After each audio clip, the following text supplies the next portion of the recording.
فيريا بالماشا مسامني الدهر ضيما واستجارت به إلا ونلت جوارا منه لم يضم ولا التمست غنى درين من يده إلا استلمت الندى من خير مستلم لماذا بيت فيريا باجوريا ما شرحه وحال بين لو بعدي سلام هيل dadka ma aragtay khaa'iniinta oo shirkiga ayagoo ku sugan wareegaysanah waa umada waxa rafaad laakiin baajuri saas ma siday tuu u sheega asagu misalada hada been loo waqti waa imtixaan asagu been ku sheegay ma runtu ku kaaga sheega kitaab markuu sharxay dhageys walal tamastu warigay kama dalbanu ghina daareen adduun iyo aakhiro ghaninimadooda يده النبي جعنتي إلا استلمت وحن كقاطعوي الندى سيسمو من خير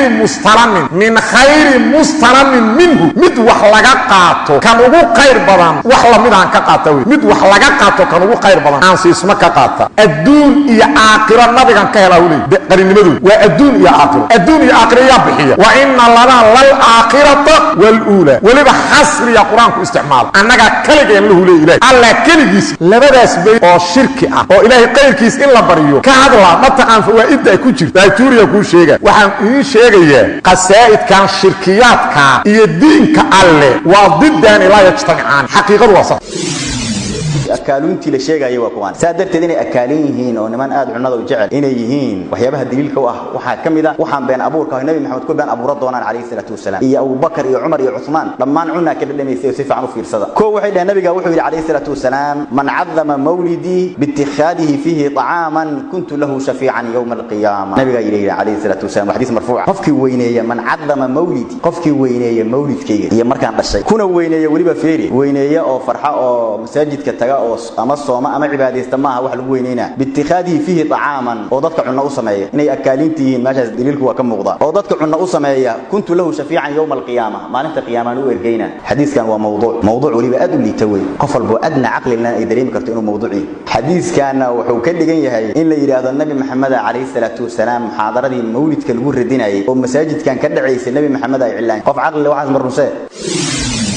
shakhsiga bidcoolaha ee diinta wax ku soo kordhinayana waxa weeye laba qodob mid uun buu ku doodayaa isma si oga oo isagu isma laha ima inuu yiraahdo nabigu sallallahu alayhi wasallam shaygan khayrka ah ee aan idin sheegay jaahil buu ka ahaayo waanu garanay taasina waa marka kelimad afka weyn oo qof iimaan leh aanu ku dhawaaqi karayn inuu yahda nabiga ana ka aqoon oo uu jahli u nisbeeyo iyo ima inuu leeyahay may nabigu waa garanay jahli u nisbeyn maayo si cad buu u garanay laakiin waa qariyay oo inooma sheegin taasina waa khiyaano oo ilaahay ba subhanahu wa ta'ala rasuulkiisa u tilmaamay haduu siday tahay u gaarsiin waayo inuu umada khiyaaneeyay taasina wax dhacay ya ayuha ar-rasul balligh ma unzila ilayka min rabbik wa in lam taf'al fama ballaghta risalatahu wallahu yahsimuka min an-nas Allah subhanahu wa ta'ala wuxuu tilmaamay rasuul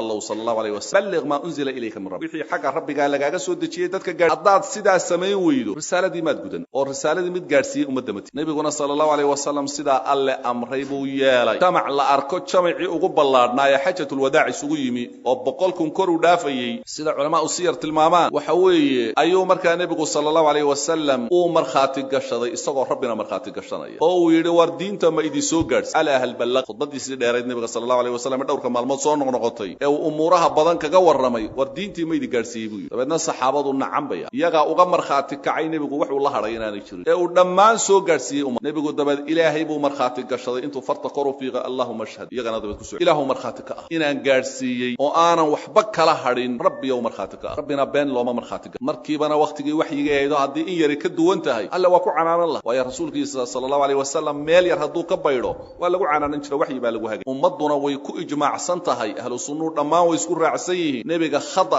diiniya iyo gif diiniya marnaba inaan lagu sugaynin oo looga tagayn marka jamaca inta leeg buu marxaati gashaday markaasay uga marxaati kaceen markaasuu isaguna alla marxaati gashaday rabbi oo marxaati ka ah inaan gaarsiin rabbina saas ugu sugay oo wax markaa ka dabayay ma jiraan taasi waxay muujinaysaa nabigu sallallahu alayhi wasallam diin kaamil ah oo aanu waxba kala harin aqbalin inuu ina soo gaarsiiyo waxa kale oo baadilka ka dhalanaya yahay ahlul bid'ah kasta ha ogaado ama yaanu ogaanin hadduu yiraahdo nebigu waa ogaa waana ina soo gaarsiiyo jahlina u nisbayn maayo marka gaarsiin la'aana u nisbayn maayo laakiin way luntay oo saxaabadii iyo meel dhaxay faradhido marka faradhixdood bay ka baxday taa lafteedu waa baatil binas alqur'aan ilaahay baa ku tilmaamay qur'aanka inna nahnu nazzalna adh-dhikra wa inna lahu lahafidun